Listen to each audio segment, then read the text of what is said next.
للفريقين، للصناعات ولأربيل. كرة من جهة اليمين، صناعات هل يفعلها ويسجل في مرمى أربيل؟ هدف ثالث، هدف ثالث، هدف ثالث، هدف ثالث.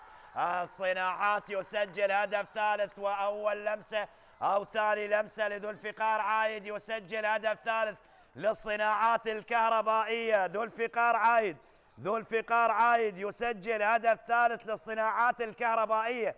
هدف جميل وصناعة جميلة، وذو الفقار عايد يهز شباك مرمى أربيل بهدف ثالث. الله الله على الصناعات الكهربائية، لم ييأس، لم يستسلم، لم يتخلى عن أدائه وعن روحه الكبيرة من خلال هذه المباراة بعد ما تأخر بهدفين أمام فرحة صباح ناهي اللي كان واحد من نجوم الدوري العراقي، مشرف فريق الصناعات الكهربائية.